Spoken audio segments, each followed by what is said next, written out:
Hello and welcome to a brand new episode of the Nerdpocalypse Podcast. I'm your host, Jay. I'm here with my co-host, Micah. Hey. And Terrence. All right, guys. We're back. So we got plenty to talk about, so let's just get right into it.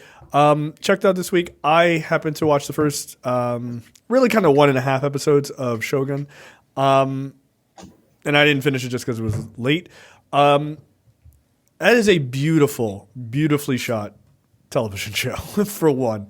As I heard somebody say on a different show, this type of television is why movies are fucked up. Because it makes people not want to go to the movies. Like, this is a movie quality done, television program. The story is really interesting. Didn't think I needed to see somebody get boiled alive. Turns out I don't need to see that. Jesus Christ. I was like, turn it off, turn it off, turn it off. Good God. That was horrifying, but cool. Yeah, but it's dope. It's dope to see Japanese people be sort of on Front Street and like their culture being so sort of like revered. Like it really, like on screen you can just see the sort of the level of care to all of these things. I thought it was dope. I'm digging the overall storyline because it feels, not to diminish it, but like it's kind of like a Game of Thrones-y kind of thing, right? So it's like all these like rivals fighting for power and stuff like that. Yeah. This is easy appointment television, as you would say, Micah. So yeah, I'm digging it. I thought it was very cool. So next up, Terrence, it's a really good show. And it only gets better with each episode as things kind of unfurl, right? Like, first episode is like the opening chapter of a book where it just kind of sets up the world and, briefly introduces you to these characters. But then the second episode is where the plot really kind of gets going. And, I was worried that this story would have like a white savior motif, right? Like, here's this foreign man who comes in and, generally when we see a white guy enter into Japanese society, he becomes the last samurai, right? That is not this, right? Like, this dude is very much a political pawn, being used by these different Japanese like factions, in a bid to attain power. And it's wild, man. It's also really wild to like see Christians as like antagonists, because you don't see that a lot in this country. Not enough for my taste, no. And they're not quite, I know there's another term for it. Like, they're not quite like antagonist, but like they are very much like they're not good, right? They got their own plots and schemes and shit. And they're effectively using these Japanese people to get their way, right? Like, they're an outside force that is coming in to kind of, they're basically America, right? They want to come in and impose their will on other countries and impose their way of thinking on other countries. Meanwhile, you got these different factions in Japan all fighting for their own power, right, and their own autonomy. And there's a lot going on, but it's not like it's really good. It's a really good show, and it looks amazing. It does, but it's also not hard to follow, right? Even though, right. I mean, there's obviously if you're watching it in the language it's normally presented, you're not doing like a dub type of thing. Like, it's not difficult to follow. I mean, I don't know that I would say it's 50% Japanese as much as I'd say it's like 70% Japanese, which is kind of fun. I kind of dig that. But yeah, the Portuguese are, or they're actually, I'm sorry, those guys are Brits. They were pretending to be Portuguese. But the Brits are interesting, and I agree. Like, you don't get to see a lot of times sort of Christians in these kind of settings as sort of antagonists. It's kind of refreshing because it's not, and I don't even know, I agree with you. I don't know if antagonist is even the right word. It's just that they're not centered, right? Because they're used as a political pawn, they're just not centered.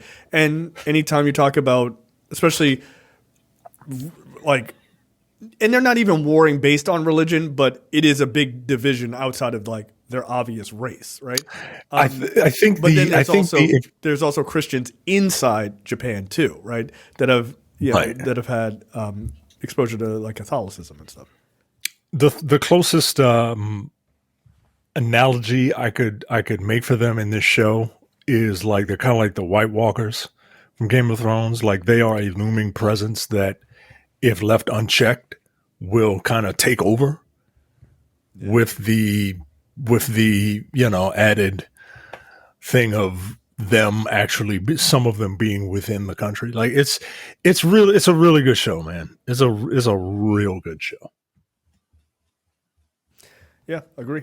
Terrence, you watched all of the Vince Staples show, which sounds like you could watch it in like an afternoon. Yeah, you can watch it in like an hour and 20 minutes. This is pretty short. Yeah, I watched it the other day. It's funny. If anyone has ever seen like a Vince Staples interview, you kind of know what you're gonna get.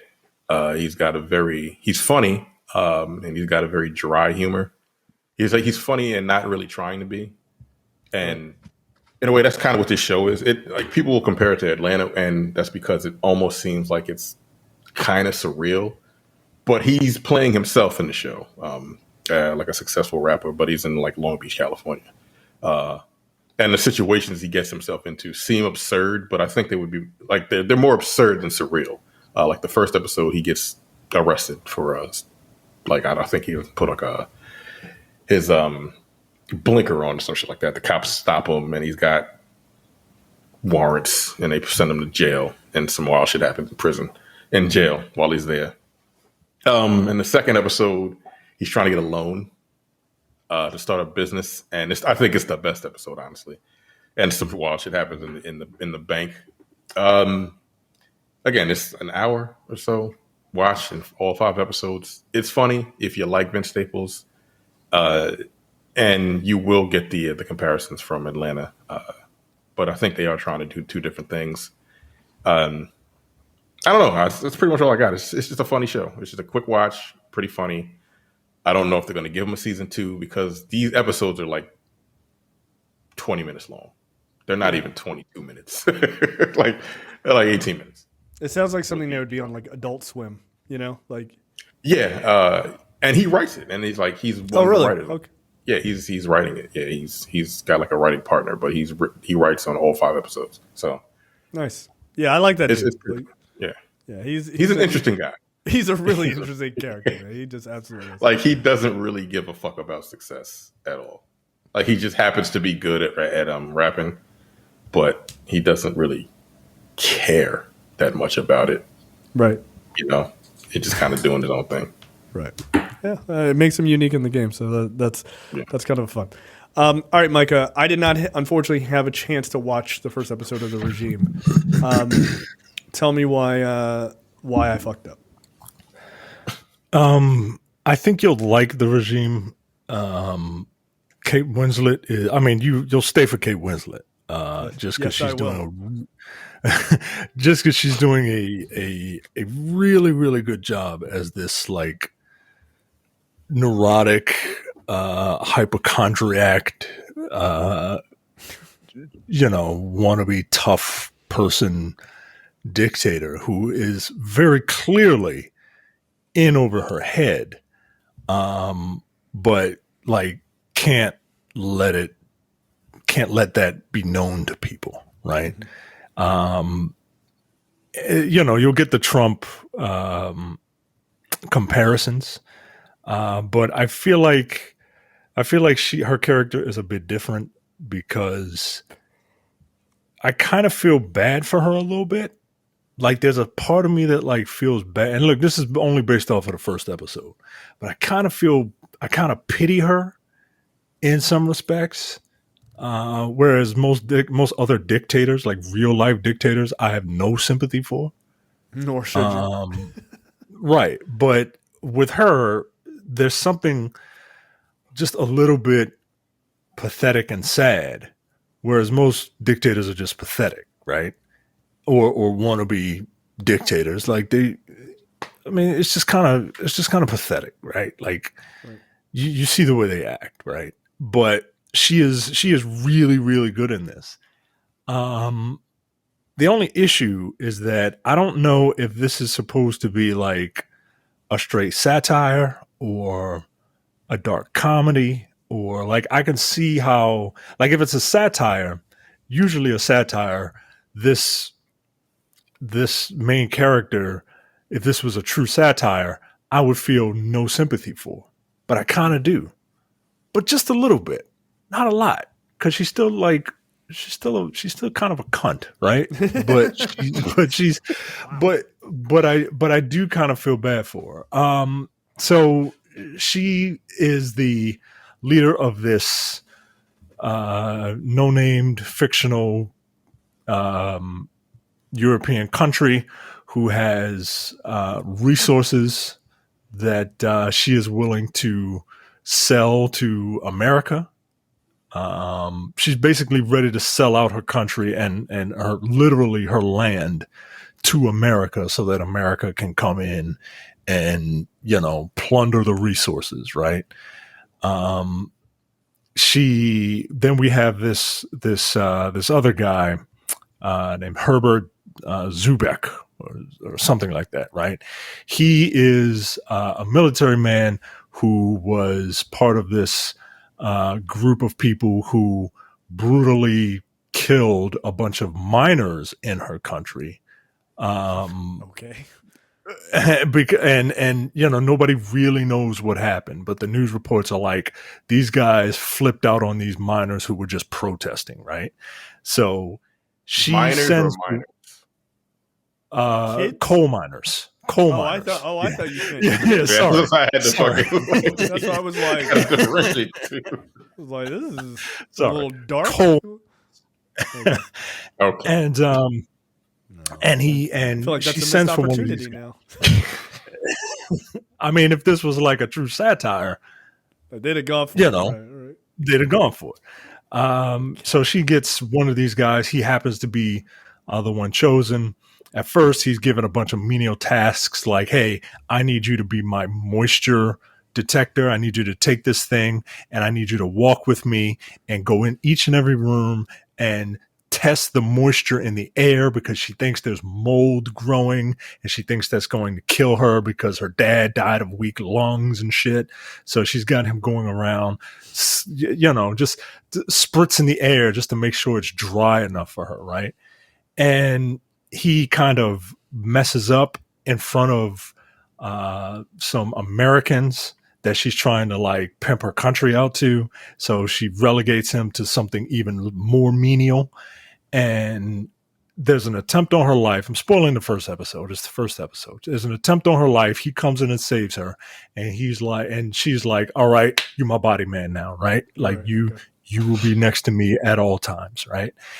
And he gets alone with her one day and she's like, I got all these people around me, but they're not like you and me, right? I need to know what the nobodies like you want, right? Like, what do you people want me to do, right? And he is a populist. He's just like, yo, that's interesting.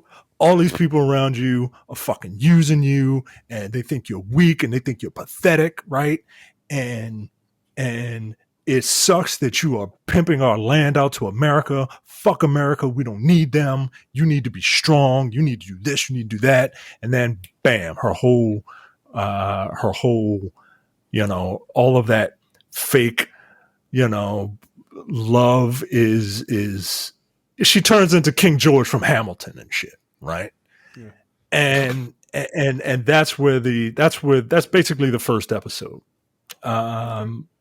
So I'm very interested to see how far this Like, this is not I think when people heard of this, they thought it was going to be a little silly.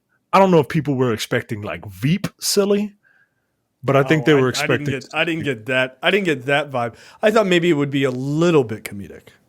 Like I certainly got that, but not like not Veep. That seems too far.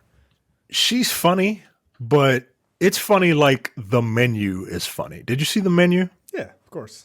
Yeah, it's funny like The Menu is funny, that's right? Like dark comedy. Like that's what it is. Dark. That's what it is, and it's from the guy who wrote that. I think he either wrote or directed The Menu. Oh, so okay. if you like The Menu, I'm all in then. Yeah, absolutely. You'll like this. All right. Yeah. No, it looks really interesting. I just did not have a chance to see it, unfortunately. Not from lack of trying, but yeah, I'm definitely going to burn through the first 2 episodes before next week. But it should be. It looks interesting to me. I had seen sort of mixed conversations about it, but again, one, I don't put it. Like, I would find it weird that Kate Winslet would be in something that's like a mess. Like, that doesn't feel like her. She seems like pretty good about choosing projects. 2, HBO for the most part doesn't really miss. Though I would make an argument that maybe these last few episodes of True Detective aren't really inspiring me to watch them. Have you not finished it yet? No, I still have 2 episodes left. My wife and I watched it together so far, but that last episode, I'm like, you want to tap out, don't you? Like, I feel like, and he was like, you're in the night country now. And she was like, the fuck I am. She was out. So I think I need to just get the go ahead of like, I'm not watching these last 2 episodes, and then I'll just blaze to them. But, I've heard a lot of backlash from that. Not from like Nick Pizzolatto or whatever the fuck his name is. But like, not backlash. He says he hates he's wilding. I don't know what the fuck his problem is. But like, there's the backlash to his backlash. It's like, it's about him being like misogynistic and, all that other good stuff. And it's written by, I don't know if this woman is a person of color that wrote it. I mean, I'm looking at her. She might be. I don't know. But then you have that whole narrative that it's written by a person of color. There's a woman of color in the show, so he's a racist and a misogynist. I was like, probably not true. Maybe he just don't like it. Like, maybe he just don't like it. Not a huge fan of the show. Again, I was like, damn, everything is okay. All right. That's a. I mean, that's a big leap. Yeah, those last few episodes to me, like I said, the shit turned into Resident Evil. That's just my personal opinion. But are you talking about Issa Lopez, by the way? No, maybe she is. No, she is. There's just like on our Wikipedia, she just has blonde hair. Like, no, she's born in Mexico. Oh, okay. She don't look. I mean, okay, yeah. But you see her with dark hair. She looks Mexican. She looks like she could pass sometimes as for white. I'm looking at some of the pictures. She looks like she could pass for white. So I didn't know. I wasn't 100% sure. But yeah, so like she wrote it, and what's her name is in it. Kali Reese. Yeah, Kali Reese. So there's that narrative, and I'm like, yo. Like, did he say anything was like, these bitches of color are the worst? Like, what did he say? Like, wasn't it just like, I think the show stinks? No, he's just kind of just wilding. Like, he's just going above and beyond. I'm like, you need to relax, bro. It's like, all right, fine. You don't like it. You don't have to go that hard to paint. He is kind of wilding, but at the same time, I'm like, put your name on it, nigga. You still put your name on it. Like, I mean, getting paid. Look. I may not care for these brown people, but I like the color green, right? Like so it's. I mean, again, I'm not sure I understand. Yeah, you do, Siri. Yes. But no, the worst part of that is like that guy wrote season 2. Like, you are not in a position to talk shit on anybody. Like, season 2 stunk. He's written some seasons that people don't really like either. But yeah, I'm just like, come on, people. Not everything has to be turned into a fucking think piece. He just don't like it. Again, he's doing too much. But goddamn, dog. Right, and that's fair. You could just be like, yo, you're being a little ridiculous. But if he didn't say anything about them being women or them, being women of color or anything like that involved.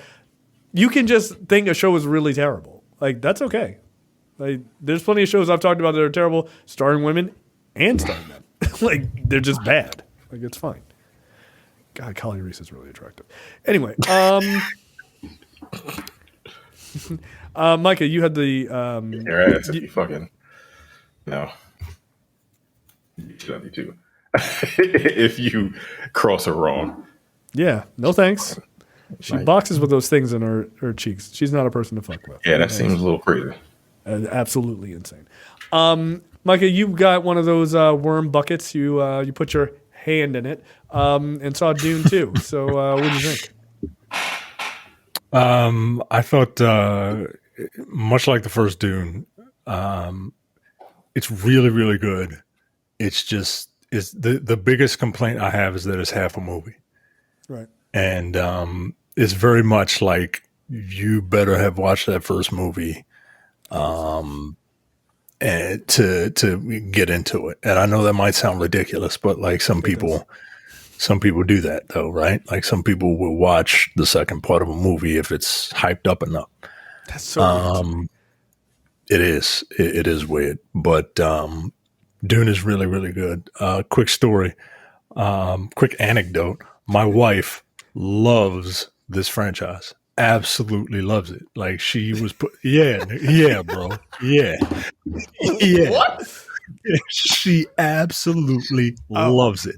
We sat and we watched that first one at home and she loved it. And she was, when this came out, she was pissed that it got pushed back. And when it finally came around to it being released, she wanted to buy advanced tickets. Like she don't do all that for movies. What? She wanted to buy advanced tickets in case they sold out, even though we go like old people at 12 o'clock. Nah, yeah, you're fine. Yeah, you're fine. Yeah. No one's that goddamn theory. You're like you and like three other people there. Yep. Right. So, but she absolutely loved it. She loves the political intrigue. She loves the photography in it. She loves the character. Terrence, she was literally leaning forward and on the edge of her seat. Literally like this. This doesn't make any sense. It doesn't. No, it doesn't. No, it does. But she loves it. And yeah, it's really, really great. Look, Denis Villeneuve is he's one of those like Christopher Nolan type, like filmmaker, type of guys. Mm-hmm. And it's amazing that this is going to sound weird, but this movie felt real. Like there's a verisimilitude about things that most movies just kind of cheap out on or are lazy on, right? Like you can't film everything in the volume, right? Like you could see it, but seeing those people on these sand dunes and like everything just looks like it's there, and it's a phenomenal looking movie. Performances are great. This isn't like an action movie. It's more of like an adventure movie, but I really enjoy it, man. I enjoyed it so much. I bought the damn book because I had never read the book before, and this is a really good movie. You should probably take 5 hours out of your day to watch them back to back. But I'm not going to do that. Yeah, I loved it. Dave Bautista was kind of a coward in this movie, which is kind of odd. Good for him to see his like his big ass like, oh, we gotta get out of here, right? He's kind of sniveling, like it was wild, man. I love his career, man. Like I like seeing him because like every movie he's in, he gets a little bit better every time. Like you can literally watch the progression of his abilities as an actor. It's actually really kind of fun. Yeah. So most of the performances are great. I think Christopher Walken who is in this as the Emperor of the Universe or whatever. Mm-hmm. I think he's at that point where he's kind of like Nick Cage, where it's like, I know this guy's a good actor, but like, time's over. What are you doing, yo? This is not you. Like, you are not this character. Well, he took a 4-year hiatus of the universe. He took a 4-year hiatus from acting. Well, yeah, this is his first movie, first thing in 4 years. Yeah, well, you can sit back down. It's fine.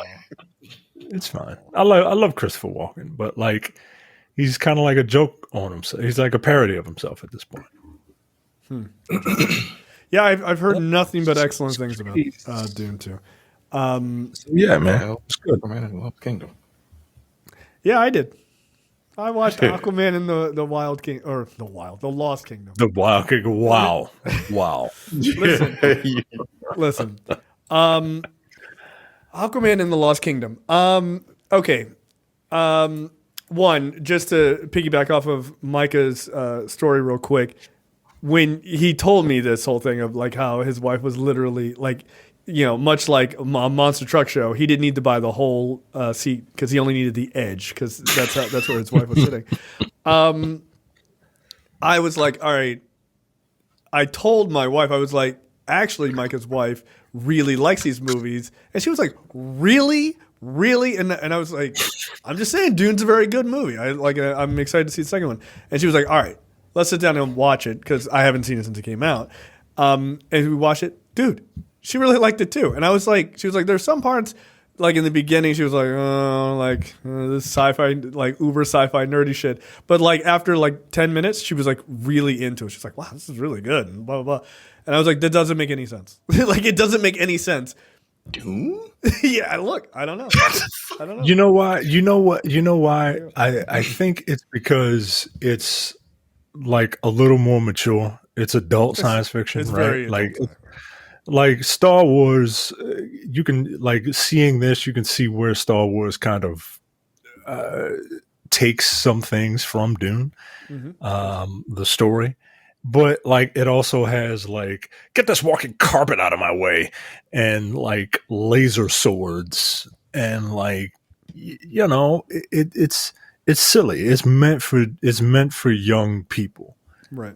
And Dune is not, and Dune is not.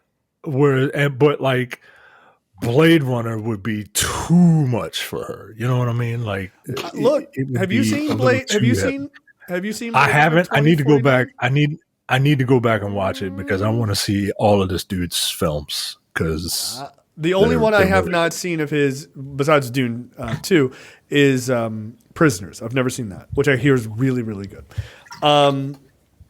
But yeah, man, like, I feel like he's this weird director, and not weird as in like bad, but he's in this like weird place as a director, that he's doing the movies that people said couldn't be done properly, right? Like, the fact that Dune is getting this much critical acclaim and stuff like that, and nerds are like, yeah, no, this is actually really fucking good. This is like kind of incredible.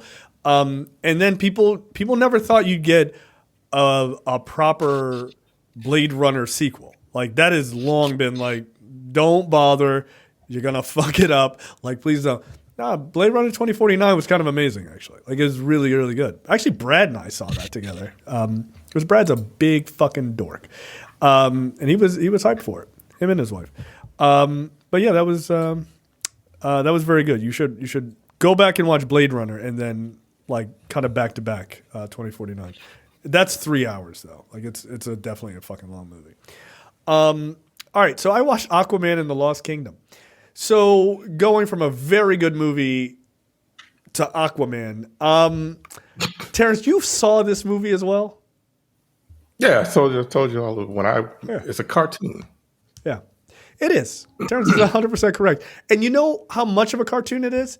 It's a terrible Aquaman movie, but it's a very good blueprint for a live action Johnny Quest movie, is what it is. It is. There are scenes in that movie where like, yo, like I meant to pull this up so I could like tell you the minutes so you could, because it's on like HBO Max or whatever. There are moments in this movie where characters are running around in like a sub that there's like 5 characters on the screen and they're driving this big submarine around. It looks ridiculous, right? It just looks very silly. And then they send these like no-faced henchmen after Aquaman, and it looks like something out of Johnny Quest. Like that's what it looks like. It looks silly as fuck. I could not believe how undercooked the CGI was. Like there's some cool ideas, but the CGI was completely a fucking mess. I'm like, my wife she went into the bedroom or whatever, and I was watching it, and she came out in the living room. She was like, "This looks ridiculous," and I was like, I felt like somebody catching you watching porn. You're like, "Ah, look away, don't judge me, don't judge me." I was like, "Look, I gotta watch it for the show." The CGI, I didn't have to, but the CGI is like really bad. Like it's just completely undercooked. I don't like the story particularly. It seems very silly. I still don't 100% know what the fuck the story was, honestly. Like Black Manta, like it's so stupid. Black Manta finds this trident that belongs to some old king from the Lost Kingdom, and of course the ghost of this king is like, destroy the world, and he's like, I'll do it. Like, all right, cool, that's the plot. And so he has basically over. So all right, he's going to take over an underwater world to do what? All the people on the land are going to be dead because they can't fucking breathe underwater. It made no sense. It made no sense. What are you talking about?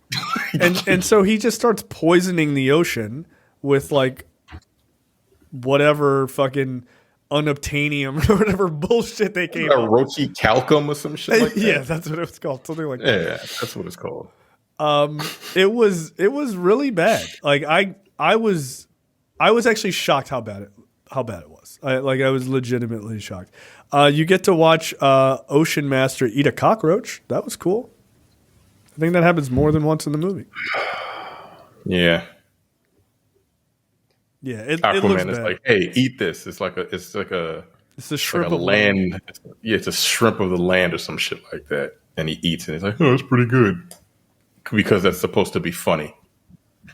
First of all, it should have been the lobster of the land, right? Because that's the equivalent, right? Like, because lobsters are just fucking big ass roaches. That is correct. Second of all, no, that's not funny. That's not funny, yo. That's not funny. Really, is that the I could have just peed on it line? No. That happens at the very beginning of the movie. Sorry. Yeah. No, Are you serious? There's multiple piss jokes. Yeah, there's multiple piss jokes. Yeah. Like he gets pissed in the mouth by his son multiple times. All right, yo. All right. That was like the first 5 minutes of the movie. I was like, oh, so this is what we're doing. Okay.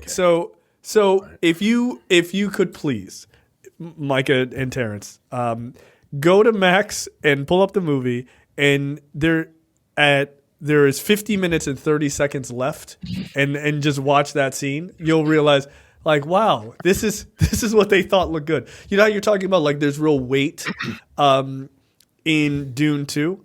Like, there's no weight to any objects in this movie. And not because they're underwater, just because they just didn't give a fuck. Like, the CGI is unbelievably bad. It's just unbelievably bad. Look, the Black Manta suit looked dope, though. I'll give him that. And when he was fighting, he was a badass. Like, that was the best part, is watching Manta fight. Like, Manta was, I mean, he kicked the shit out of Ocean Master and Aquaman. Like, he really did. It was like a 30-second fight sequence at the end of the movie. I was like, that looked pretty dope. But again, it was like 30 seconds. So I was like, okay, well. And then the way they won in the end, I'm like, nigga, that's it? We did all of that for that? And then they had a fucking they had a fucking Fast and the Furious cookout at the end. All right, yeah. Like I know they're trying to convey like strength, like these guys are super strong, but like nah, yo, like this doesn't. Are they supposed to be underwater? No, they're Are on they? land. No, they're on land. Oh, okay. I was about to say, yo, like this is. All right. Why am I watching this? Why? I can't even pull it up. Yo, it's bad. All right, get this shit out of here. It's pretty bad. Yeah, no, who directed this? James Wan? Yeah. Yeah. No. Nah. I'm done. Like, no thanks. Whenever they get around to Aquaman again, it can't look like this. Like, you got to do better, man. Like, you got to do better. Jay, do you know who Akira Toriyama is? I don't. Did he make a cartoon? You do not. You do not know, but you know this person's work. That's how influential he is. Akira Toriyama, most famously known as the creator of Dragonball, he died about a week ago at the age of 68. He died from like a hematoma or a blood clot in his brain. It's really sad, man, because like I'm not gonna pretend to be like the biggest Dragon Ball fan in the world, but this dude's work was so incredibly influential. Yeah. Not just in this genre, but like it helped bring in Japanese culture throughout the world, and he was in his.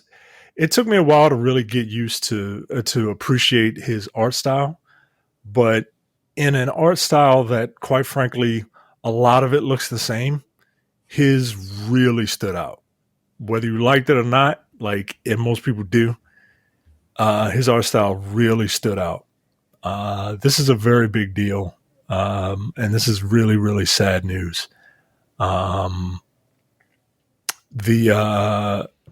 I think a member of the Japanese government, Japan's chief cabinet secretary, said it. He was deeply saddened by the news, and they offered condolences to the family. This is like Prince dying for musicians. You know what I mean? Right. Sure. So safe home to this guy, Akira Toriyama. You help usher in an entire generation of blurs and weebs and you know, condolences to his family. I mean, yeah, you know, like just before you move on, like that is true. Like Dragon Ball is kind of the standard by which when you get into anime. Yeah, it's the gateway drug. It's the gateway. It's the weed. It's the weed to before you get into like. It's the weeds for the weebs. Yeah. It really is. Like everybody's like, oh yeah, no, I like professional wrestling, and then they get into Dragon Ball, and then before you know, you're watching Perfect Blue with the shades drawn, right? So like, I get it. I don't know what the fuck that was. I don't even know what that is. Perfect Blue is a very famous Japanese anime. But or you know, your run of the mill hentai. So yeah, no, I mean that is a big deal, and just from a cultural perspective, like anime really helped move Japanese culture around the world. Like it really, really did. Yeah, like Dragon Ball is like the Super Mario Brothers of the fucking anime world. Yeah. Like everybody knows Dragon Ball Z, and everybody, like if you talk about video games, everybody knows what Super Mario Brothers is, right? Yeah. Whether you ever played it or even seen it, like Shigeru Miyamoto of the anime world. Yeah, that's why Shigeru Miyamoto's still alive, right? Yeah, he is. Okay. He lives in a pipe, though. Oh boy, yeah, because it would be a goddamn holiday when he dies. Yeah, I was about to say it's going to be similar whenever he goes. Yeah. Right. It will make fucking news. Something else that probably won't make news. The Accountant is getting a sequel, and it is going to going to be on Amazon. Not only is Affleck back for the action thriller, but so are J.K. Simmons, John Bernthal, and Cynthia Adai Robinson.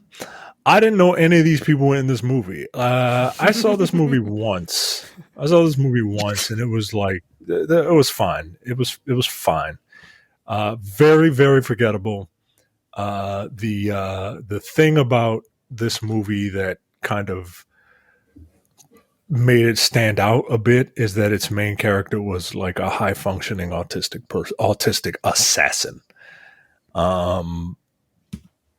But to be perfectly honest, I don't care, and I don't know if I will watch this.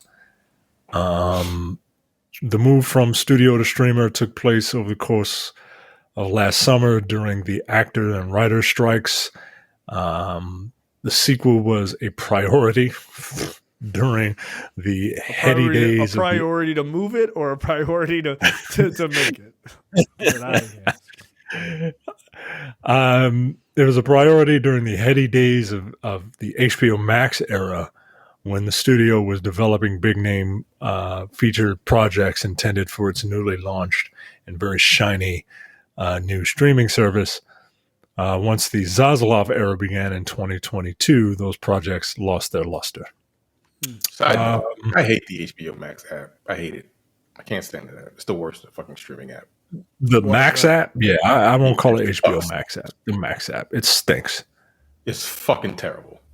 What like when you're watching like a TV show, you know, when you watch a show and the end and the credits start and the box shrinks into the top top left corner. Sometimes it goes to a black screen, and like sometimes I want to see the credits, and it just goes black.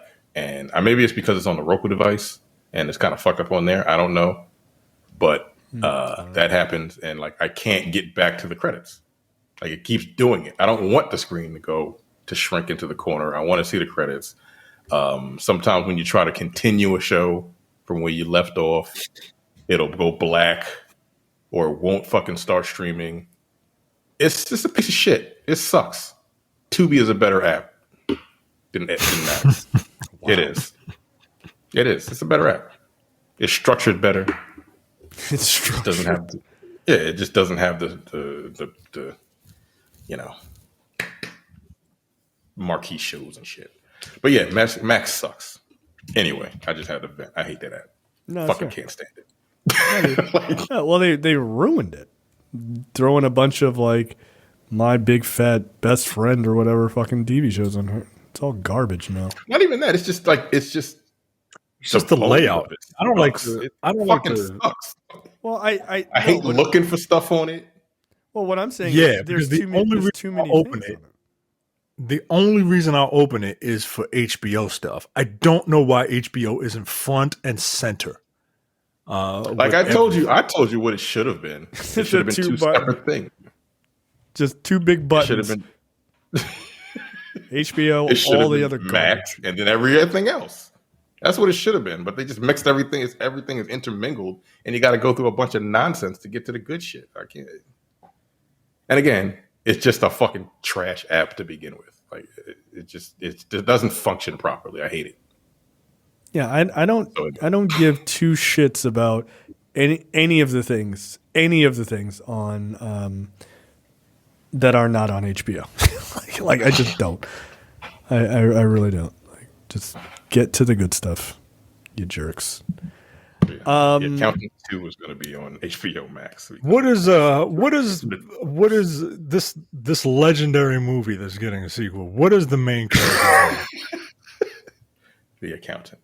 I think his first name is The. I don't know. I saw this movie. I never saw it. I've seen it. I don't remember almost anything about it. I think John Bernthal is his brother. Christian. I didn't realize he was in it. I think Christian Wolf. Yeah. And his brother Brax Wolf. Yeah, the Wolf brothers.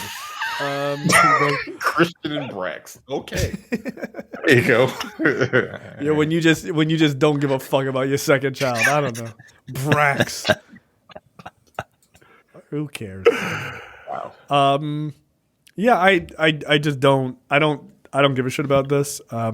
Just show me a trailer, I guess. And I don't know that I'm inspired to rewatch the first one. I don't remember anything about it. It feels like Ben Affleck has much better ideas. I don't know why he's going back to this, but a lot of people seem to like it. I mean, Yeah, I heard it wasn't too bad, but I just had no desire to watch it. Yeah. And not because he's not neurotypical or anything like that. I don't care about that. I mean, it was super generic. It was a super generic.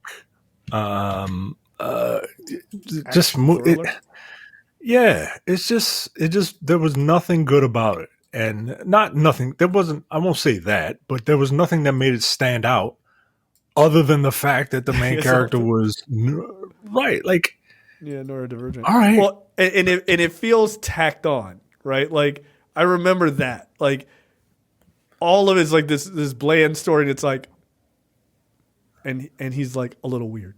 Like okay, like he's very neat. Okay, he doesn't like to talk a lot. Okay, so he's an assassin in every other movie. Right. Like, I don't know. I'd rather they not say any of that. Like just don't play any of that. Have a cool assassin story, and at the end they're like, yeah, my brother's autistic. Were you guys aware of this? Like, oh, now we all figured it out. Like how we all figured out that like Jack Reacher is clearly autistic. Like just let the audience figure it out. No, he does. So he's neurodivergent. Like he is. He does not operate like a neurotypical person. He doesn't, and that's okay. It's fine. It's interesting television, but like he doesn't. Like he doesn't. And look, maybe that's Alan Richardson. I don't know, but. No, I've been seeing him. That's the way he's playing it. Complete fucking opposite of that fucking character, right. Man. He is like a fucking energetic, like the Energizer Bunny and fucking. Well, he's bipolar, so it may have been the time that you saw he was like manic. In fairness, but is he? Yeah, no, he's talked about it in interviews. Oh, no, he's talked about it in interviews. Yeah, he's like he's like yeah. There's some days he's like it's great, and then other days it's the worst thing in the world. Just because he's in a depressive state, which I mean, yeah, that would be really hard. So I don't know. Like I'm standing on that Jack Reacher is just played as being not neurotypical, like which I think is way more interesting than just the regular show. So yeah, I can't wait to not watch The Accountant too. Sounds awesome. Okay. Did you guys like the Naked Gun movies? Yes, of course. I was 12. I've seen Naked Gun 33 1/3. Yes. That's the only one I saw, by the way. The Naked Gun 33 You only watched the third one? Nah, yeah. They were all fun. Yeah. The one with the Naked Gun 2.5. It was a Naked Gun, Naked 2.5, 30. Yeah, 33 and 30. I think I've seen all three of them. Which one had O.J. Simpson? Yeah. O.J. was third. He was in the first one too. Oh, he was in all of them then. Yeah. Oh. Nordberg? Yeah, I've seen those movies. It's getting a reboot. It's getting a reboot starring Liam Neeson. And I don't think that's that bad. That seems like that actually doesn't seem like a bad choice at all. I don't think it's bad at all. I think those Taken movies are a couple of yucks away from being. Why not, right? It's being directed by a guy from The Lonely Island, Akiva Schaffer. It's being produced in part by Seth MacFarlane and the two people who wrote the Chip and Dale movie, that Chip and Dale reboot, or not reboot, but that like Where Are They Now movie, which I actually kind of liked. I actually really liked that movie. It was pretty goddamn good. I like that movie. So they wrote the script. So I'm actually for this. I haven't seen like a goofy, like an intentionally goofy movie in a while. And they don't really make them anymore. These type of they don't make movies like this anymore. And when they do, boy, are they real bad. Yeah, they tell more. People are too cynical, man. Like we're doing way too cynical. But these movies are they're like the scary movies and the epic movie and movie 43 or whatever, right? Like they try to be like, but those were terrible. Yeah, exactly. And I'm hoping this movie is not terrible. But yeah, I'm actually looking forward to this Naked Gun reboot. Something I'm not looking forward to because I think Michael Myers is overrated. Halloween TV series to go back to John Carpenter's original for a complete creative reset. Didn't we already do Okay. Yeah, we did already do it with a new trilogy. Trilogy, right? Yeah, they're doing more of it. Just fucking just watch it, you jerks. Like, just Nah. keep taking. There's more of it. Just do more. Nah. We thought Halloween Ends would be the last that we'd see of Michael Myers because the movie was called Halloween Ends. Yeah, It's usually how words work, but you can't just keep a good masked maniac down or Michael Myers. The news broke last October that the iconic slasher franchise will be resurrected for the small screen because that's what you want to do when you want to inject life into your big blockbuster slasher franchise. You want to relegate it to being on a TV screen. With Miramax securing the rights after a bidding war that was also said to include the likes of Blumhouse and A24. You know what? I might have given it a chance if it was either one of those two. But it's Miramax, so I'm definitely not giving it a chance. Yeah, if it was an A24 TV series, I'd be like, that sounds pretty interesting. Yeah, Miramax does not give me any confidence one way or the other, to be honest. The project was set to be envisioned to potentially launch a cinematic universe spanning film and television. And we now have some updates, which may not sit well with fans of David Gordon Green's recent trilogy. According to Mark Helwig, Miramax head of worldwide television, the Halloween TV series will serve as a creative reset, which will go back to John Carpenter's original classic and focus on characters from the first two movies. Quote, we are on a fast track. It's a big priority for us. We've had lots of exciting conversations in recent months with a number of really talented people, including Busta Rhymes. And I think we'll have a pretty good idea of what we're doing, what we're going to do very soon. I said a lot. Only 3 of those words were fake.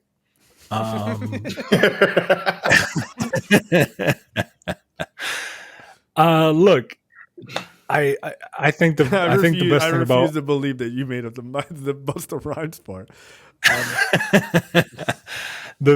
For me, the best thing about the Halloween franchise is the theme song. I don't care for Michael Myers as a character. I think he has no personality in a field where Jason Voorhees exists. That's very funny. I don't really care for that character, man. I don't think that character has he's just too generic, man. He's just too generic. He's not fun. He's not iconic for me. Like he doesn't have an interesting look like Jason. He's not funny like Freddy. He's not really fucking creepy like Pinhead. He's not like hillbilly like Leatherface, like hillbilly crazy. Like that's the most terrifying one to me. No thanks. Nope. Yeah, like I just he's just a dude in a mask, in a bad Star Trek mask, and he doesn't even have an iconic weapon. This is a knife. I don't know. What say you, Terrence? Are you excited for this? You love horror movies. Are you excited for this? No. I wonder what John Carpenter thinks about this. He's still alive, man. Stop making more of these movies. Bastardizing my fucking character. God damn, man. Yeah, that's probably his thoughts exactly. It's like, Jesus fucking Christ. Like, we don't really need all that backstory to like he was a kid, killed his sister.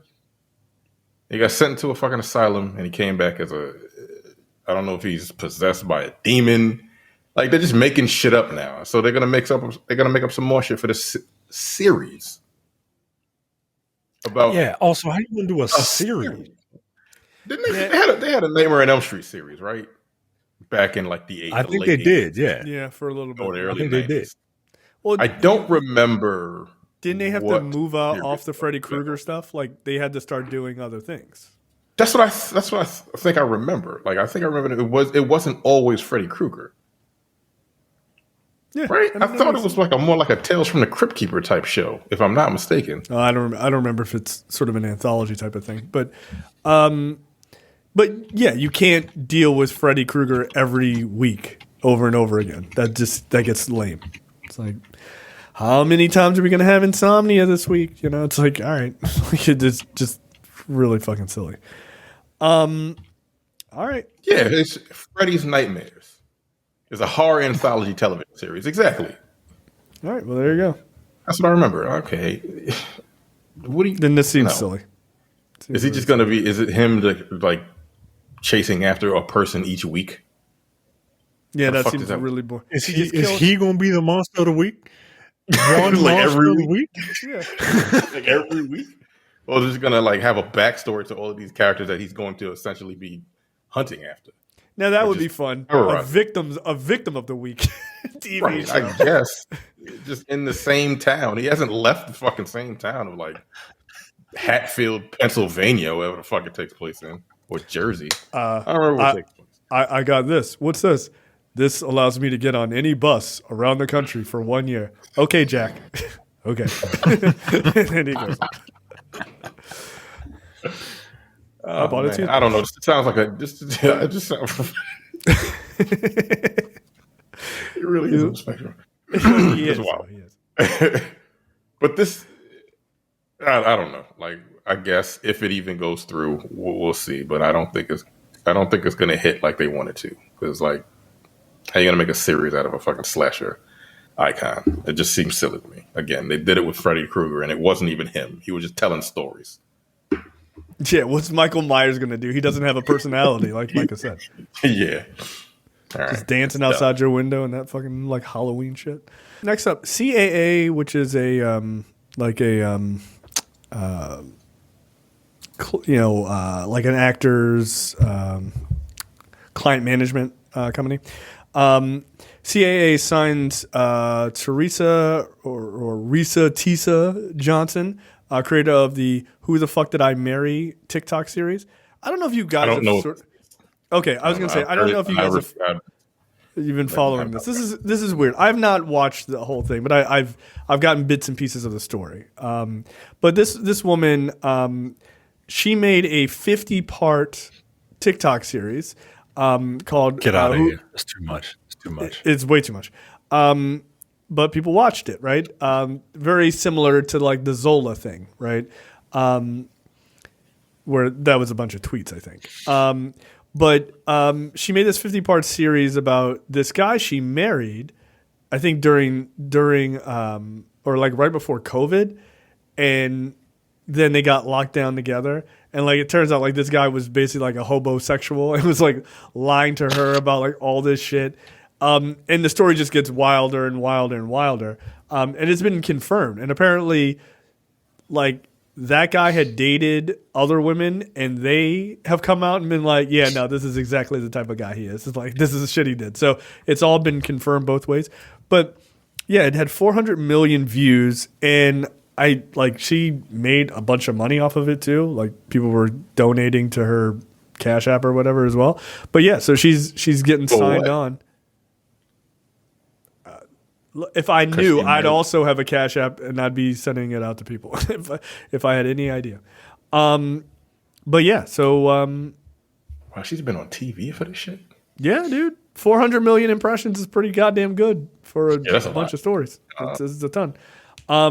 My guess is you're probably going to see this get made into a movie or a TV series, right? Just like Zola. Zola is a movie that got made solely on a bunch of tweets. And you know That movie's good. That movie is good. Very good movie. I really like that fucking movie. Yeah, and It's you know what? crazy. You know what? Coleman Yeah. Domingo is a great pimp in that movie. He's a fucking unhinged lunatic. But yeah, Zola was actually a good movie. Like it was done by A24, Yeah. which is Now just they're crazy. A24 going to do this? Probably not. I mean, hey, look, I guess. Get your money. I'm not mad at you. Like I've heard people talk about it. I just refuse to. I don't care enough to even. You said 50-part TikTok. I was like, no, absolutely not. Get the fuck out of here. It would have to be pretty engaging from TikTok 1 for me to go to even TikTok 3, as far as I'm concerned. That seems like a lot. But I'm 100% willing to enjoy somebody summarizing it in 5 minutes. That sounds awesome to me. But yeah, look, get your money. I like that. I like seeing black people doing well. So hopefully she does something with this this contract. I think it's certainly interesting. Next up, Micah, this story is for you. Dakota Johnson, I don't know if you've heard about this new movie she's in. I think it's called Madam Web. She says, quote, "I'm not surprised that Madam Web got ripped to shreds. I probably will never do anything like that again. I don't make sense in that world." So apparently, you know what? I think she means superhero movies in general. I actually feel sorry for her a little bit. And Micah, you're going to agree with her. Yes, you are. Yeah, you're going to agree with her. No, I will agree with her. I do not feel sorry for her. Oh, well, no, I guess she made millions of dollars. she got a paycheck. She got a paycheck doing a movie that she knew was going to be bad. Like, get the fuck out of here. Like, no, I don't feel sorry for her. Oh, that last scene where they go up to her room or whatever, she's got the glasses on because she's blind and she turns around. Hello. She looks ridiculous. She looks so fucking silly. She says, quote, "It's so hard to get movies made. In these big movies that get made, it's even harder. It's even starting to happen to the little ones, which is really freaking me out. Decisions are being made by committees, and art does not do well when it's made by committees. Films are made by filmmakers and a team of artists around them. You cannot make art based on numbers and algorithms. My feeling has been for a long time that audiences are extremely smart, not really, and executives have started to believe that they're not. Audiences will always be able to sniff out bullshit. Even if films start to be made with AI, humans aren't going to fucking want to see those." Okay. Yeah. Okay. Look, this is why I don't feel sorry for the Nepo baby. Okay. You still chose to do that movie. You read that script. No, she said the movie changed considerably. From the script she read. No, she said, "Look, I have to take her at her word. She's Dakota Fanning." Okay. First of all, she's not Dakota Fanning. She's Dakota Johnson. And second of all, I don't have to take a professional liar. I don't have to take a professional liar at their word. Get the fuck out of here. Look, she did the best she could do. Look, I mean, I agree with her, right? That you can't make good art by committee. But at the same time, I also agree with you. Yeah, you signed on to that. Like you did. But there is part of me that thinks that her and maybe Aaron Taylor Johnson, but probably less of an extent for him. I think these people are being tricked and told that these are actual Marvel movies. Like I Marvel really do. Movies, yeah. Yeah, I think they are. Absolutely. Like he doesn't have an excuse because, like, yo, you were in a Marvel movie. Like, you know damn well Craven is not attached to that shit. But I think they really believe that because, like, you see interviews with them, they're like, well, maybe one day we'll hang out with Spider-Man. It's like you're not gonna do that. Like, you're never gonna do that. So I think Sony leads them on and lets them believe that these movies are actually connected when they're not, and then they find out, and then they're garbage. So, oh well. Is Dakota Johnson a good actor? I've never seen 50 Shades of Grey, but I don't know, man. I'm not. I don't know. What else has she been in besides that? I feel like she's not. Now that's very mean, right? Because I haven't seen her in anything. Yeah. But I feel like she's not. I'm looking at her filmography. I don't remember seeing anything. But I feel like she's not. The Social Network, and I don't know who she played in that movie. So, she was in Bad Times at the El Royale. Apparently, I don't remember her in that at all. I don't remember her in that. I don't remember her in Need for Speed. didn't see Need for Speed. So yeah, I don't remember her in Black Mass. I don't remember her in 21 Jump Street. No. So I don't think safe to say she's not a very memorable character. Because I don't remember her in anything. I don't think I've seen her act in anything. I literally don't remember her in any of the movies that she was in that I saw. None. I don't remember her in Social Network either. No. Okay. So, all that stuff is really nice, what she said. But no, I don't feel bad for her in the slightest. You said I'm looking at her filmography. Her filmography does not, the movies that she has been in, I would not expect a superhero movie to be one of them. So even if this was a good superhero movie, man. Oh, I didn't realize she was Don Johnson's daughter. I didn't know. Yes. She's Don Johnson's daughter. And Melanie Griffith's daughter. Cool. Don Johnson's a better actor than you. So it's cool. The best thing I saw her in was a skit on Saturday Night Live when she hosted, when she was doing where she was roasting Please Don't Destroy, which is a comedy troupe that writes for Saturday Night Live, and they usually get a segment, and that's it. So look, this is not to shit on this woman as a person or her acting ability. I just don't know. And I will never know because I will never see Madam Web. Oh, I'm going to watch it. Is it not streaming yet? It's going to stream in like 20 days. I'll watch it once it's streaming, just like Aquaman. I'm not paying to see it. No. It amazes me. It amazes me. The person who says the most that he has the least amount of time is going to waste what little time he has on watching fucking Madam Web. Yeah. Well, look, here's the thing. I'm also a hypocrite, so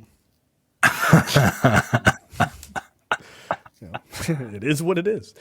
All right. Next up, Justice League and Rebel Moon director Zack Snyder can't figure out why some fans hate him. He has a real problem with toxic fandom. It's curious. He says, I remember the last article, like talking about some article about him. He says, I remember the last article said, quote, Zack Snyder, love him or hate him. And I'm like, hate him? I don't understand. What? It's a movie. I have no issue with you not liking the movie. That's not a question. Who cares? The thing is, you'd hate me? I don't understand. That's a lifestyle choice for a lot of people. It's not a movie. If I made a romantic comedy, you'd be like, okay, that was fun. I love that fans feel this passionately. In no way would I criticize that because I live the same life. For me, it's morning, noon, and night. For those guys, it's not just a movie. I don't hate Zack Snyder. I think hating him seems ridiculous. At the same time, the article doesn't go into this, but like at the same time, I don't lionize Zack Snyder like some sort of sycophantic weirdo either. I think that's equally as odd. Where you just keep watching clips of his mediocre movies over and over and over again with your pants off. Where I assume that's where Mike is going. So yeah, I don't really get it. And then he goes on to talk about Batman killing in movies. And this is a really weird statement. It says people are always like Batman can't kill, so Batman can't kill in canon. And I'm like, okay, well, the first thing I want to do is when you say that is I want to see what happens. And they go, well, don't put him in a situation where he has to kill someone. And I'm like, well, that's just like you're protecting your God in a weird way, right? You're making your God irrelevant. I don't like the way Zack Snyder talks. Like I can't. I'm reading what he's saying and I don't understand it. It's like he talks like Donald Trump. I've seen him live. He really like does fragmented like sentences. It's he fucking does. weird. I don't understand anything. What he's saying. It's like he's not thinking while he's talking. No, like I think shit he's just thinking comes of, out. like, I think he's thinking of like 30 things while he's talking. He's got another terrible idea for an action sequence in Rebel Moon while he's talking to you about why Batman should or should not kill. Here's the thing. The thing with Batman, like not killing, is that killing is bad, and that's what separates bad people from good people. Like, this is not a hard concept to grasp, yo. Like, Does it? Does it? Also, like it's like missing the entire point of the character. He doesn't kill because his entire motivation is that he lost his parents. So he would rather just put you in traction for a dime bag of weed, but he won't kill you because that feels wrong. Right? Like but that's the whole psychosis of it, is that he's not willing to go to this extreme point because he watched as a child his parents be murdered. That's the whole point of the character. Like, it's like thinking it's weird that Steve Rogers is the Hitler ideal, right? This is a quote from Jeff Wadlow, who directed Kick-Ass 2. He was like, I wanted to do a Captain America movie, but I wanted him to look like Will Smith or The Rock. It doesn't make sense that they would make Steve Rogers look like the Nazi ideal. No, but that was the point. Like, the thing that you are trying to bring about becomes your own destruction. You know how I know that? Because the two guys who created him were two Jewish guys. Like, what the fuck, man? Did you completely miss that? Media literacy is an all-time low from even directors, apparently. Like, but he was like, I can't wait to do another comic book movie. We're good. We're good. Like, I don't think anyone like hates him. Like, they're just like his movie. No, like it's the title of the whatever the article he was reading. It says love him or hate him. They don't hate you. They hate your work. Like, yeah. So I understand what he's saying, but like, it's not you. And they hate your work and your fucking psycho fans. That's it. Your fans I hate your fans. Like, and not people who are like, hey man, I like his movies, whatever. Those people are fine. But the crazies, like, I hate those people. They get on my nerves. Who like write death threats to people who don't enjoy his movies and shit like that. That's the type of those guys I hate. But like, no, I don't hate Zack Snyder. That's crazy. Why? Micah, your thoughts? You hate Zack Snyder. Also, no, I don't hate Zack Snyder. I actually like maybe like half of his filmography. I think it's getting worse, but I do like about half of it, and I think part of the reason is that, you know, he's an egomaniac, and I don't say that in too much of a negative way. To be a director, you kind of have to be an egomaniac. You got to have a real healthy ego, right? Like, sure. to be able to direct people, give direction, and like you kind of have to. The problem is, I think that his ego has gone from healthy to very unhealthy, with the fact that he has a bunch of sycophants. And when you got that, when you have so many people telling you what a fucking genius you are, like, you get drunk off of that. And I'm not saying this guy is like, look, this guy is for the most part, this guy's pretty quote unquote woke, right? Like, he has diverse casts, true diverse casts, right? Not this diversity that black people think is just like all black people and then that's a diverse movie. Like, no, it's not. He has true diversity in his movies. And he is on the right side of history on a number of things, right? Like, so I don't hate this guy. I just didn't like Army of the Dead, dude. That's it. I just don't. I think Army of the Dead is kind of dumb, and I was really disappointed by it because it had so much potential. I thought especially that was coming fun, off of something like your first movie was Dawn of the Dead, and it was your version of that movie is really, really good. I didn't like Dawn of the Dead. Writer. I don't. That's because he had a good writer. Right, he didn't write it. Yeah, the problem is if he writes who wrote that one? It's going to be trash. Do you know who wrote that one? It was James Gunn. James Gunn. Yeah. Oh, well, there you go. That's why it's good. Yeah, that's why it's good. Yeah. So, I saw Sucker Punch. I didn't get it. I didn't get it. It's not and, good. You're telling me like this is some big feminist movie and all that. And I guess I just didn't get it. I actually like Man of Steel. I thought Man of Steel had a lot of potential. Yeah, I really like that movie, man. The people hate it. Yeah. I like that movie. I like Man of Steel. I thought Man of Steel had a ton of potential, and I really wanted to see a sequel to that, right? Where we kind of see Superman in that movie. We see Superman like wrestling with the fact that like, oh shit, like that's a good deconstruction of Superman, right? When you're innate, when your first thought is like, oh, well, I guess I got to help those people.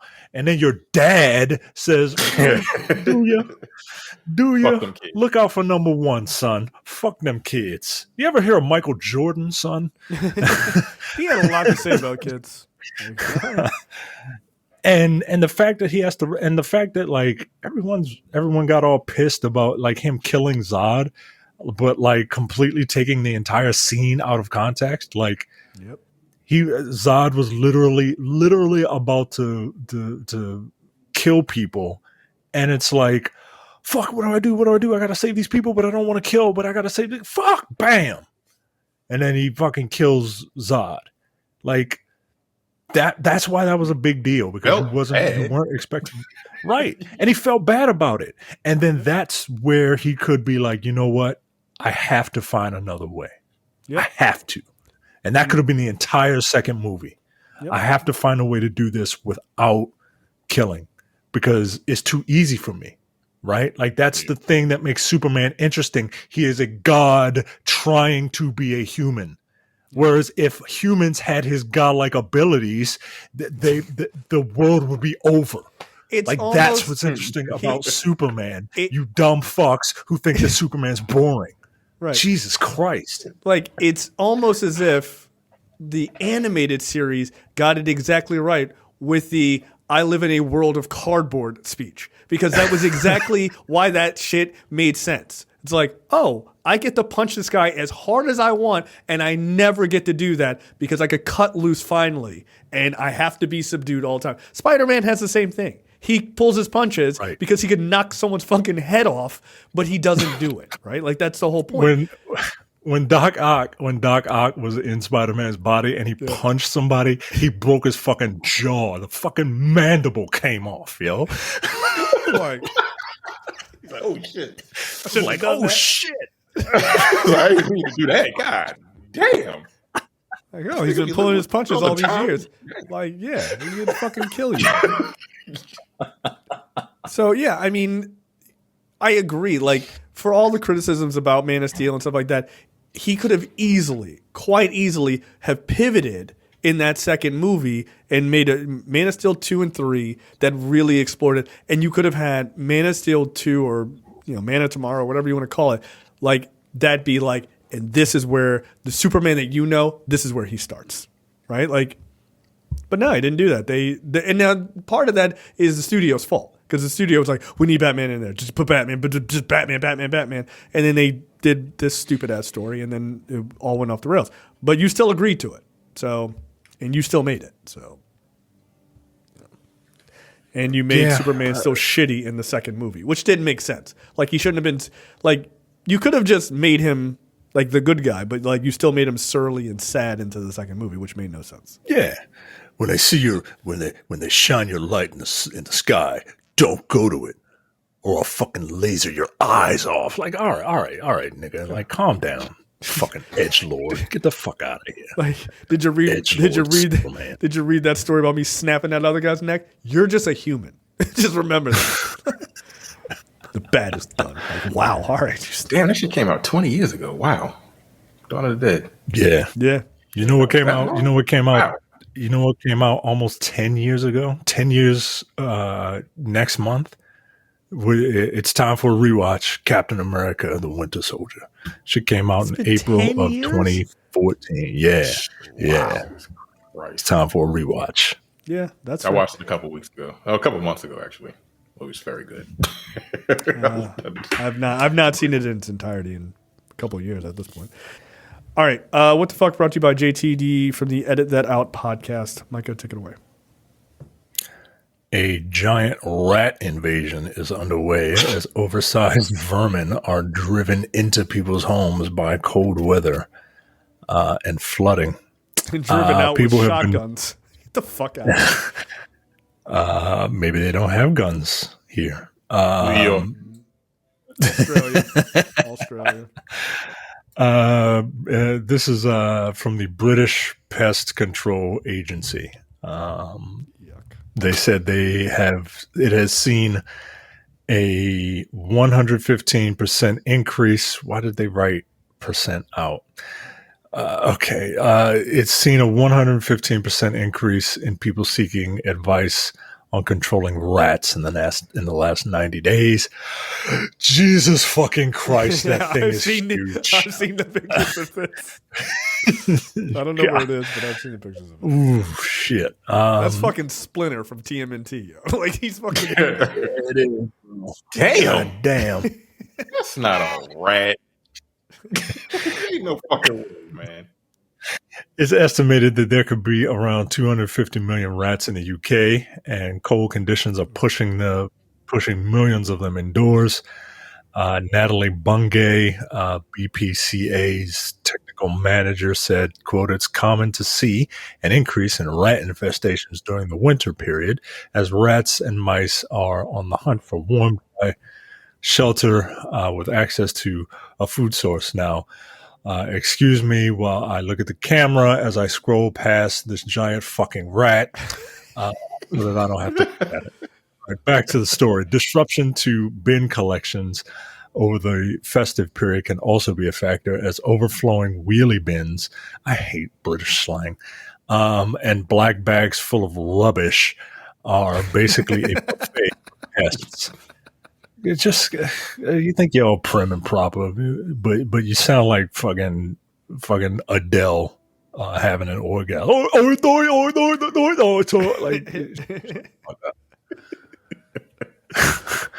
Less frequent refuse collections can see foxes tearing overflowing bins apart and spilling the contents, which encourage rats to come in from the sewers to feed on the waste and bring it back to their four mutant turtle children. This is They're really big. God! Are we sure those are rats? Yeah, yo, I don't. Fucking huge. Okay, I didn't know they got that big. No thanks. Like I didn't. Nah, yo. You need like a 4-person party to take out these fucking things, man. Like, goddamn. Like, these some dungeon crawling rats, yo. Right. A 19-inch long rat. No thanks. Nope. Damn. Okay, well. Yeah, rats don't freak me out, but those things are huge, man. Golly. Nah, I hate them. That my idea of a true horror movie is Willard. Oh, no way. I've never watched I'm that. never going to see it. Oh, that's the movie with what's his name? That weird actor. I can't remember his name. I know you don't know. Yeah, from, Back to the Future. Yeah. My story. Man goes to hospital for a gallbladder surgery, and he walks out with an accidental vasectomy. Okay, all right. Accidental.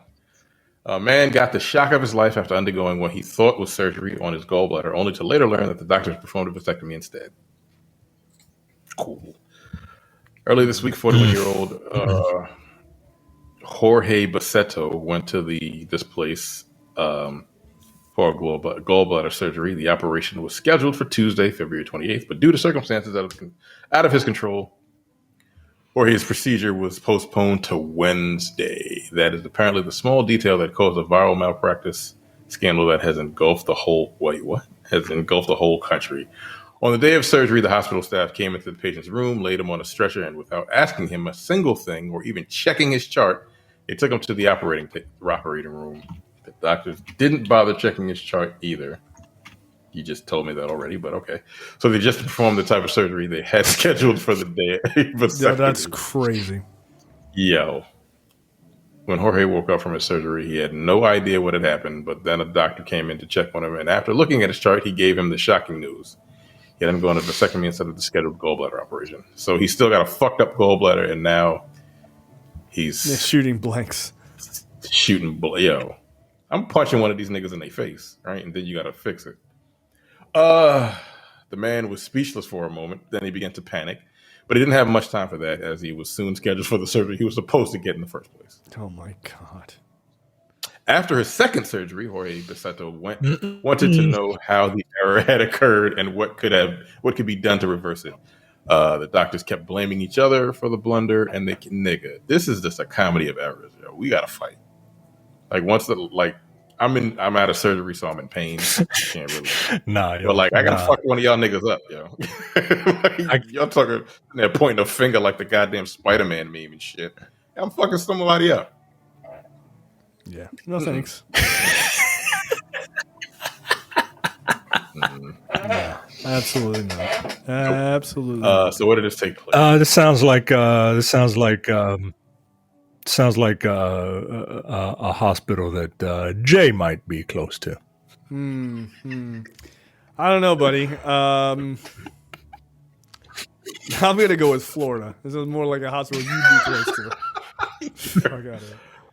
It's Argentina. All right, it's not that far from me. It's close. It's different country. Got a lot of bullshit going on down there. He says, it is very strange because in my chart it said gallbladder everywhere. All they had to do was read it.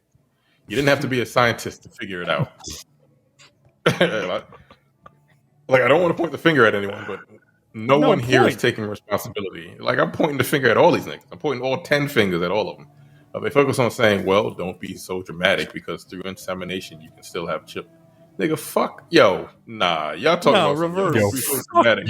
Reverse. Beating your ass, yo. I'm fucking reverse. Reverse it. No. It's y'all got to draw straws to figure out which one I'm fucking up.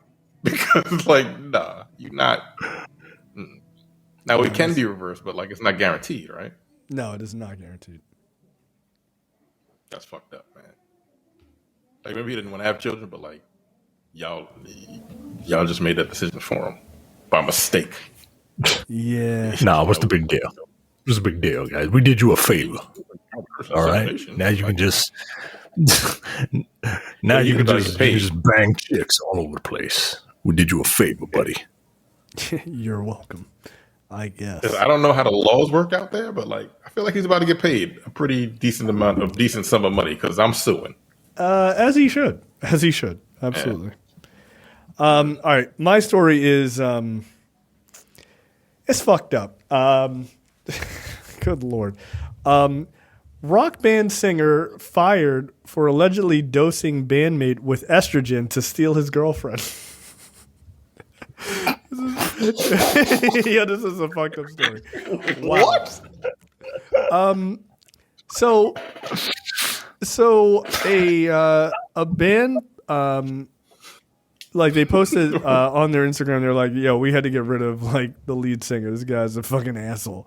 Because this guy apparently had been lacing one of his bandmates' pre-workout supplements with high doses of estrogen in order to make him seem more feminine to his fiancée, with whom this guy was apparently obsessed.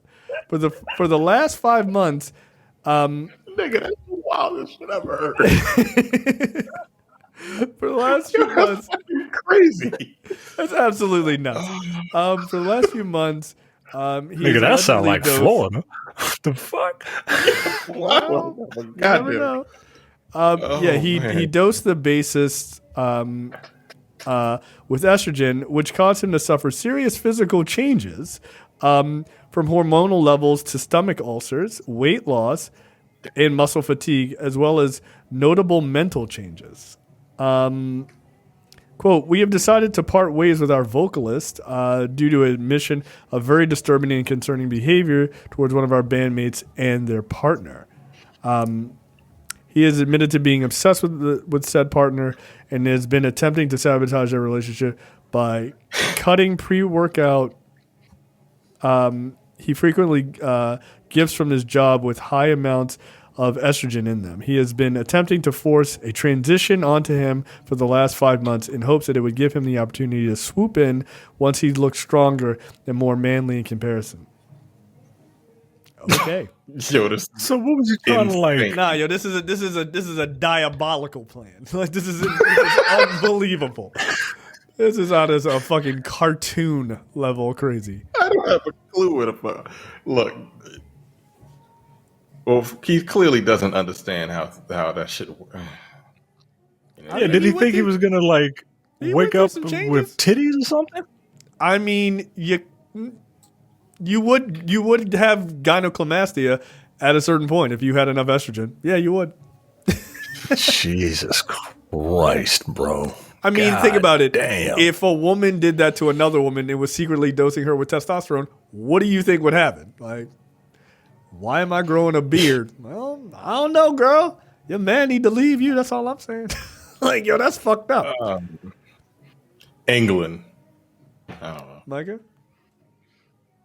Nah, yo, this gotta be from Florida, yo. LA. It's gotta be. What the fuck? Close. Nashville. Ain't this where Cam is from? I was about to say the Right same here. damn thing. Yeah. Yo, Cam is wildin', yo. Yeah, yo. Look, I don't know why he was in this band doing this, but apparently he was on some bullshit. This is insane. And it makes sense, right? Because Cam has really like been trying to get in shape the past couple of months and shit. Yeah, Going to the gym and dosing all his that. friends with Yo, estrogen. what the yo, that's foul, man. That's real foul. God damn. I would beat that dude within an inch of his life. It's like, that's crazy. That's crazy. He's been trying to get him to transition. Why are you doing that, yo? Like, what's wrong with you? I don't know, man. You can just This is an insane story. I can't. What the fuck? yeah, that's fucked up. Like, you can fuck that guy's life up like quite permanently in a lot of ways. Like, he could have some pretty serious responses to that.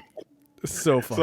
So I clicked the fucking picture, just victim with fiance, and it goes to the Facebook page about the article. Mm-hmm. This is very funny. This is this fucking first post, this first comment. It says plays metal song, stops, starts crying. You know, I just think it's funny that, and then storms off stage. That's what. So as a comment, someone wrote that. That's the comment because he was giving him estrogen and That's you know. fucked up. Well, you know, it's funny. I'm sorry. That is funny. But that's fucked up. Oh my god, that's a fucked up story. Look, that's a solid what the fuck story indeed. Like it really is. It's a really solid one. All right, let's talk trailers this week. First trailer up is Sugar. This is with Colin Farrell. This is a Apple TV series, I believe, that starts April 5th. He plays like a private investigator or something in L.A. Named John Sugar, who's on the heels of a mysterious disappearance of Olivia Segal, the beloved granddaughter of a legendary Hollywood producer, Jonathan Segal. As Sugar tries to determine what happened to Olivia, he will also unearth Segal's family secrets, some very recent, others long buried. Yeah, it looks stylish, looks interesting. I like a lot of the Apple TV series. They're very good. I'll check it out. Yeah, I didn't realize it was a series, which is, not good for me. I mean, it is, but it isn't, because like I'm probably not going to watch it unless my wife like gets into it, and I have an excuse to watch a show with her. Right. But it looks cool. She might be into it just because, you know, I don't know. All right. It looks all right though. And there's something like clearly up with him too, like some sort of like weird anxiety issues or something like that to sort of add insult to injury. Brother named Brax Sugar. You never know. You never know. Next up, the trailer for Sing Sing. This is a A24 film directed by Greg Cuidar. Starring Coleman Domingo, Paul Ratchie, Clarence Macklin. I think this is a true story about a guy who's locked up in Sing Sing and starts handling sort of a acting program for the inmates, and it seems to be a way for them to have a good outlet and become more sure about themselves and express themselves and things like that. Here's what I'll say. Coleman Domingo is up for an Oscar, and he's already like, here, let me just throw this down. Let me throw the gauntlet down again for next year. I mean, he is just a phenomenal performer. You know? Like, he just really, really is. So this looks great. I think it looks excellent. Yeah, the movie looks like it's going to be very good. But when I saw the trailer, I'm like, they still cut trailers like this? Like, I started laughing because it was very difficult for me to take seriously because, like, the music under, like, the underscore of it, it was, like, this seems like some shit that, like, specifically designed for Oscar bait. Yep. And it seemed like a parody of like an Oscar bait movie trailer. And I'm like, it made me laugh. But that's just me. I'm crazy. But you don't have any feelings. It looks good. I think I've seen like a documentary about these guys. I've seen something about this troupe. It may not have been this particular one, but I do know that they used to have these types of programs in prisons. They have since taken them away. They don't let you do shit in prison now. So you know, there's no rehabilitation. Like you have boxing and all kinds of shit. Oh, they just when people go to jail. Yeah. But now you can. Yeah, just they want to keep weights. you. They want to keep you. They want to keep you acting like animals and shit. Yeah, I don't give you any kind of outlet now, but I'm just going to watch it when it comes out. Yeah, no, this. I mean, again, this is another A24 film. The thing I've always liked about him is he will do such wild range of roles. Like he'll play the crazy pimp in Zola. He'll do this. He'll do Rustin. He'll be in a Transformers movie. But he nails all of them. Right, like he never comes with a lack of enthusiasm for the role. So, yeah, looks very good. All right, next up, the official trailer for Fallout, the Amazon series. I'll leave this to the two of you first, as you guys have, actually played these games. What are your thoughts on this? Oh, you can go, Micah. I'm not a huge Fallout person. It's just not my type of science fiction, post-apocalyptic stuff. Mm-hmm. But I did play the fourth, so I am familiar with like some of the tropes that the series kind of provides, and it looks really good. It looks really, really good, and I will be watching this. It's quite frankly, I'm shocked that they're able to pull this off. Just because, adaptations of video games previously were not great, but, and this story, and Fallout does not have an interesting enough story, in my opinion, as someone who has only beaten one of the Fallout games. Fallout's story is not interesting enough to warrant a television show, in my opinion. But because it's very disjointed, right? It's not a linearly told narrative like something like The Last of Us. Right. So and I think that's where a good writer comes, because the story, it really isn't that much of it. It's like, hey, you're a guy, they built these vaults because nuclear warfare happened. They built the vaults. They came back 100 years later, or however many years later, and like the Earth is a wasteland. That's the story. So basically, if you're a good writer, you can write anything as long as it fits, and you just throw in like the tropes from the game, and it'll work. And that's what it seems like they're doing here. It looks like it's really going to be pretty good. It looks great. I can't believe we're in an age where like video game adaptations are very good now. I hope they knock it out of the park. Halo, that first season was trash. I want to go back and watch the second season, since they said that everything has been basically rebooted on that. What was it?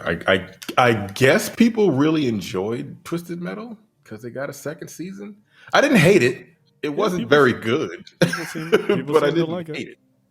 So, I mean, and that's the thing where they can kind of like, again, the story is this guy is giving you, like, if you win this tournament, he'll give you whatever you want, but it's like a monkey paws type of situation. Right. But they didn't get to that part in the first season.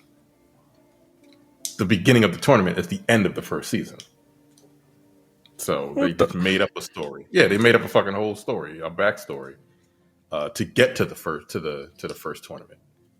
So I guess people enjoyed that. Then you got The Last of Us. They knocked it out of the fucking park. What else is coming? God of War is coming. Yep. In the near future. Yeah, we'll see. But yeah, Fallout looks great. It looks like it's gonna be pretty goddamn entertaining. Just as a side note, the critic score for season 2 of Halo is 94%. That's insane. The audience score is 68%. Oh, well, this shit is probably really good then. Like, the audience is probably a few. Like those people who are like 68% are probably like he took his helmet off. Right. It's like you're looking for it to be exactly like the game. That's wild. I'm gonna give it. I'll give it a chance. I'll give it a chance because I watched the first season. I watched the whole season, and I'm like, this is not. If it gets a second season, I'd be surprised, and it did. And I'm like, oh, okay, well. Yeah, and they came out. They were like, "This is basically an entire reboot." I was like, "Wow," which was a wild thing. I've never seen a show do that. I guess they realized like this direction is a mess, which it was. I watched the first 3 or 4 episodes, and I was like, "No, thanks." But yeah, all right, I'll have to check it out. I'm shocked that the score is that high. But yeah, I mean, Fallout, Halo perhaps is decent now. The Last of Us, yeah. I mean, video games are the new, they have not done mining comic books yet, but video games are clearly the next big IP to be sort of scooped up. I mean, I don't know what God of War is going to look like. I'm hoping it looks more like those later games. But then again, maybe you get there. Maybe you go through all the sort of the first couple of games, and then you make it to the end where he's like an old dad. But yeah, I'm interested to see what they do. They seem to be kind of figuring out the formula. And I guess you're kind of right. If you have those games that don't have that big of a narrative, but they have a very decent framework of, it's the apocalypse and just go out into the wasteland. Yeah, you can just kind of do what you want and then fill in the stuff like that. But that can also be a problem, right? You're giving someone carte blanche to do whatever they want in this. Yeah. Just like, because you could come up with stupid ideas, like have. I was going to say, you got to have a good writer. Kill people. You know what I mean? Yeah, but he has to. He's going to kill him. Yeah, no, that's absolutely true. But like Terrence said, that's when the writing really matters. You got to have somebody who has respect for the source material and knows enough to know like this makes sense or doesn't make sense in that universe. But yeah, if you can craft her own stories. I mean, she's just going to be in the wasteland. So there's all sorts of wackadoo characters and people she meets. All right, cool. You know, you throw in a couple of fucking violent monsters and Walton Goggins fucking chewing up scenery. It looks like a motherfucker. Like, yeah, I'm going to see it. And so this comes out April 11th. I don't know, man. TV is really kicking this shit out of the movie theater right now. Just, it's unbelievable. I mean, the way movies are honestly, this is a weird analogy, but movies now are like AAA games, right? And television is like the fucking is like the indie games. Does that make sense to you, Mike? Yeah, like, it does. AAA gaming is kind of trash right now.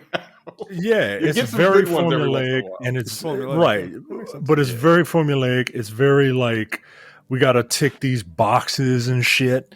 Like, and it's a bunch of people with hubris thinking, well, here's an IP that people know, it'll obviously make money, right? Suicide Squad, right? Like, I heard that was like a piece of shit. Let's squeeze as much money out. It's not gonna last a year, right? It ain't gonna last. And right, it's not. And you're right. And it's weird because the television space, like these IPs are from AAA games, yo. Yeah, the irony of that. Fallout and God of War and Halo and The Last of Us. Like, what the fuck? Yeah. Like, these games are trying to be movies. They're trying to tell these long form stories, and it just turns out that, oh shit, somebody finally put two and two together. Hey, if we tell this story in a video game that takes 12 hours, how about we just adapt it into a 12-hour television show? Yep. And lo and behold, and maybe, knock out a couple of hours because like there's a lot of filler from combat and all that. Like if you look at a Let's Play of The Last of Us, it's probably only like 3 or 4 hours, right? Wow. Yeah. And for the entire story. And then you can just extrapolate that, put it in an 8-hour movie, TV show, and then you're golden. Yeah, see, that example makes perfect sense, and that's why I don't think a Metal Gear Solid movie makes sense. There's too much. There's way too much going on. There's way too much. Solid. Yeah. Those games in and of itself are like you. I feel like you watch more fucking cutscenes than playing the game sometimes. Yeah. I'll never forget. That should be a high level series on an Amazon or something like that. Like that's bullshit. The final cutscene in Metal Gear Solid 4 is like 90 minutes. That's literally what I was just about to say. That's literally what I was just about to say. I'll never forget from the second you defeat the boss, from the second you defeat the last person, you sit the controller down for an hour and a half until the credits come up. It's 90 minutes. It's crazy. I was like, Jesus Christ, dude. This is insanity. This doesn't make any sense. Am I playing a game or watching a movie? At this point, just make it a movie or a television series. Yeah. And Metal Gear Solid would be better as a television series. Yeah, just because it's so dense and silly. Right. Yeah, this is very silly. But like, give that to Amazon. Like, keep your same directors or whatever, but give that to Amazon and just let them play in that universe for, I don't know, 5, 6, 12 seasons or whatever the fuck. Big boss, little boss, giant snake, whatever. I don't know their names, so who cares? But solid penis, whatever they are. But like all those guys. That's all of their names. So yeah, look, that makes a lot more sense, but I think that analogy is correct. But it is really ironic that the AAA games are working the best on television and not in the theater. Like, yeah, you need time to breathe. But I mean, look, maybe that's where movies do need to go. Maybe it is where movies need to, like the theater experience needs to be the big fucking showstoppers. And, you get all of the other stuff goes to streaming or something like that, or whatever mechanism at home. Because, I mean, right now, movies are not giving a lot of confidence that I need to go out and spend 2-3 hours. Like for Dune or something like that, yeah, I want to see that on the big screen 100%. But like I'm excited to see Fallout, like to sit and watch Fallout at home and be able to dig into that story an hour a week or whatever. I mean, actually, it says all episodes. Series be on the 11th, right? Yeah, the whole series is out on the 11th. So, yeah, I mean, my guess is it's probably 8 to 10 episodes. What, 8 to 10 hours worth? Great. That's fine. That's plenty. Like, that's good enough. And that will garner, I'm sure, a shit ton of interest, and then it'll get a second season probably. So, yeah, good. Good for Fallout. That's great. All right. That's it for us, I think. Any parting words before we get out of here? No, okay. Not at all. I do have one last thing I do want to say. I want to read something because I think it's very telling before we get out of here. Hold on one second. I'm sorry. I sent Micah a message the other day, and I said, look, man, you're my best friend. I really care about you. And like, I like to share, very important things in my life when they come up. And I sent this very sincere message. And then I told him, I said, so I want to share something with you, which is, I really think you should watch Aquaman and the Lost Kingdom. And his response was, nigga, shut up. That was it. So here's a quote. You're my best friend in the whole world. And I like to confide in you. Right there. You know right some there. wild shit is You know some bullshit is about to happen. You didn't know that.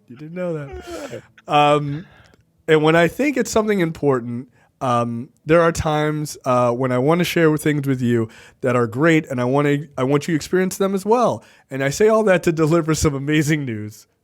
You should definitely watch Aquaman 2 before Thursday. It's really good. Nigga, shut up is the response I get. I do have a party word. If you haven't seen, I'm incredibly late to the party. I'm like a year late. If you haven't seen Snowfall, go ahead and take a look at that series. It's very good. I watched there's 6 seasons. It's good, man. I was shocked at how good it was. Some people compare it to The Wire. Two totally different shows. That's a weird comparison. It just has to do with drugs. Drugs and black people. So The Wire. Close enough. Yeah, crack did a wild number on us, man. Crack really fucked us over in the 80s. Yeah, it really set us back quite a bit. Yeah. And that show really depicts what the fuck it did to us. I saw the end sequence of that show, which I thought was incredibly clever. Yeah. Yeah. I won't spoil it. I know what the ending is, but I thought that was really, really fucking clever. But yeah, all right, Snowfall. It's on my ever-growing list. It's a show I really want to dig into, but it looks really great. And Desmond Idris seems like a really solid actor. So, and a lot of people have said they wanted him to replace Jonathan Majors as Kang. Okay, could you see it? Yeah, I can see it. Like he's like, look, I told you offline, that nigga's crazy. He's an incredible actor. The British niggas get on my fucking nerves. Like, just irritate me. They really fucking do. He's very good. All right, like Emmy worthy performance. I mean, I thought he won quite a few awards for that show. Did he not? Did he? I don't know. I don't know. I have to look that up. But yeah, very good. All right, there you go. All right, we will see you guys next week. See ya. Maybe.